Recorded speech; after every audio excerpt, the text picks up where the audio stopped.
Hi, everybody. Greetings from quarantine. I got my positive COVID results today, so here I am at home. I'm so sad that I can't be there with you in person to share my paper. I'm honored and thrilled to be on this panel, and I really hope that I can maybe get in touch with the other contributors so that I could get to read their papers. It's really sad not to be there today. But I wanted to share with you my paper called Pandemonium, Reframing Comics in Pandemic. And so I'm going to go ahead and share my screen. It's as much a visual document as it is a language-based document. So I've just got to show ya. Alrighty. Hmm. Full screen mode. Oh, it's not going to do that. Okay, we'll just do it this way. Alrighty, so I start with the cover page, and the abstract reads, "Faced with creative crisis, stories change form. For this storytelling performer, losing the stage, collaborators, and income means turning inward and drawing stories out. The public-private divide collapses in the pandemonium of pandemic parenting, mental health crises, job losses, healthcare, and desperately trying to finish grad school.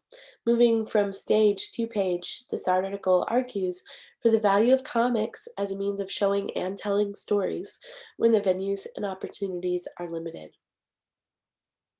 All right. So, I start the chapter with a short little scene from the beginning of my show Slant.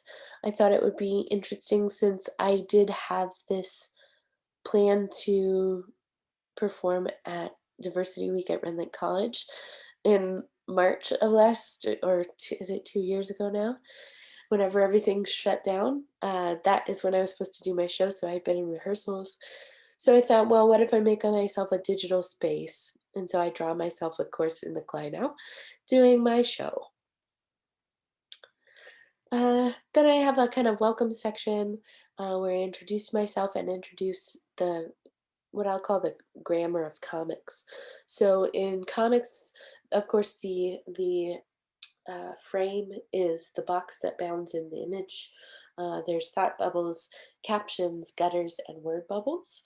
And so I wanted to give my readers an orientation toward those terms and how to read a graphic work. Next, I move into the theory section. So here I talk about comics and communication. Specifically, I focus on Will Eisner, and Scott McCloud as comic practitioners who are also theorists. I tie some of that work to Augusta Boal's notion of image theater.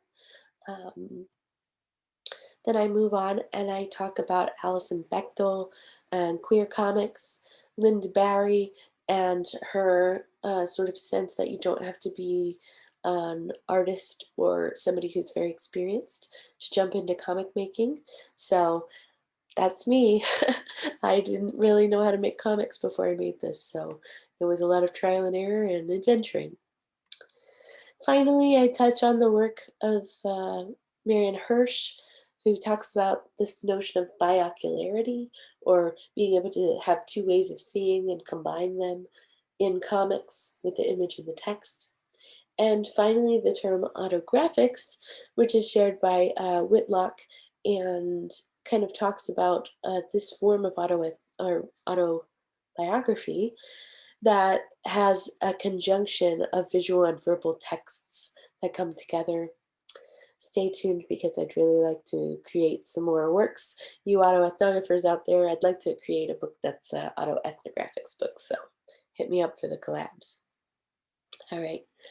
So once I go through some of the theory and trace those lineages for this piece, I move into an exemplar that is so originally this piece was supposed to be about drag and drag performance, but all of that got lost with the quarantines and the shutdowns.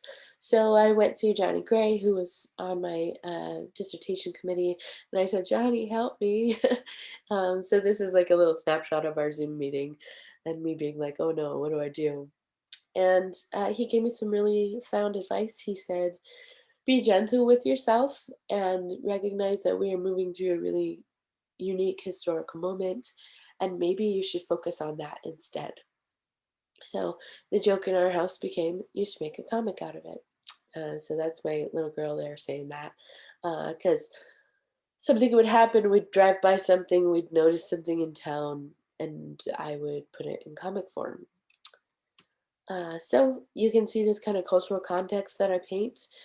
Here is the town that I live in. It is called Anna. It was a sundown town not too many years ago. It is not really welcoming to people who are gay, trans, people of color, you name it. If you're not white, cis, het, and Christian, they're not really interested.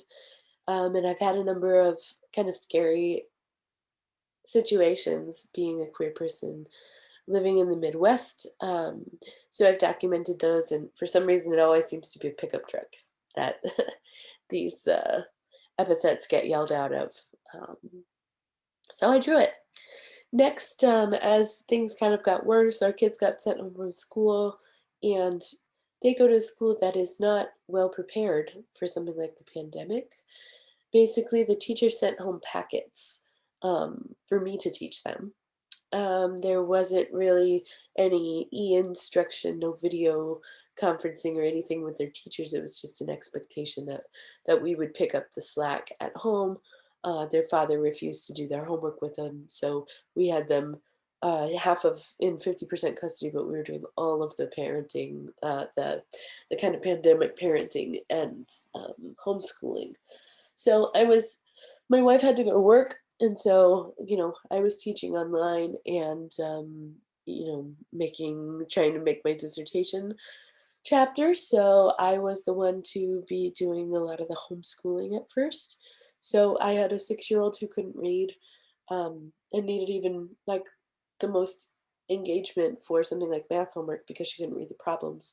And then I had my autistic preteen who was moving into essay writing and having trouble with his motor skills and symbols processing. And so trying to do both of those things and cook and clean, I got to the end of my days and my mental health was just toast. I was not prepared, as I think many people weren't for what happened in quarantine.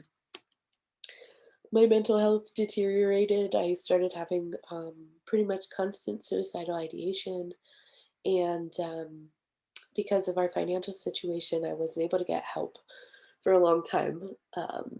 Finally, we got poor enough. My wife ended up losing her job, and we got poor enough that we could get some assistance from the state. And I was able to get some mental health services. I was able to get some counseling and start on medication. And it started gradually getting a little bit better. But here on this page, I had this idea of this sort of sense of all of these things accumulating. And so I took all of the drawings that I had made, and I don't even think it was all of them. It was just most of the ones that I had done of myself. And I stacked them one on another to sort of show that frenetic, overwhelmed, frustrating, confusing time. And then I add this text in there that says actions repeat. At home, lines accumulate. In culture, patterns appear. At work, themes emerge. A stylized repetition of acts. This, of course, a homage to Butler. Um, so I feel like the chapter kind of reaches a performative climax here with this image because it's really a balance between the image and the text that is doing the work. Um, they are inseparable and they heighten one another. Finally, I kind of turn to some conclusions, some things that I think that comics can offer us. So I talk a little bit about practice as research, people who are doing this work internationally with applied comics. Um, I also talk about the potential for comics to open spaces where we maybe don't have them. I say, you maybe don't want to spend a year of your life drawing while homeschooling three kids, which is understandable, relatable content. So I've done a lot of collaborations and I'm open to that. So if you're thinking that you might want to do this type of work, I'd like to talk about it, collaborate. Let's do it. And then finally, I talk about how comics can tap into cultural icons and images in unique ways that offer performative writers and storytellers way to make really quick connections visually. Um, so using these symbols, they work, and more profoundly, perhaps, they enable storytellers to situate themselves within these cultural icons and assert, "I was here. This happened to me." And then, of course, I have Bernie. I couldn't leave it without Bernie saying, "Healthcare," which is so important. And of course, I have my works cited. Now, I know I had to go through all of that very quickly. It would be an honor to me if you wanted to read this paper, and so I've put it on my website, abperformanceart.com. If you scroll down to publications, it is forthcoming in Storytelling, Self, and Society, but I figured for NCA I could put it up here just for a week or so. And if you click on Pandemonium, Framing Performance in Pandemic, you can read the whole article up there on my website. So anyway, I just wanted to say thank you one more time to the committee and to our performance studies colleagues and faculty and everyone who helped with this paper and is helping with my dissertation. I hope that you all have a really lovely, happy, healthy conference. Have a good one. Bye.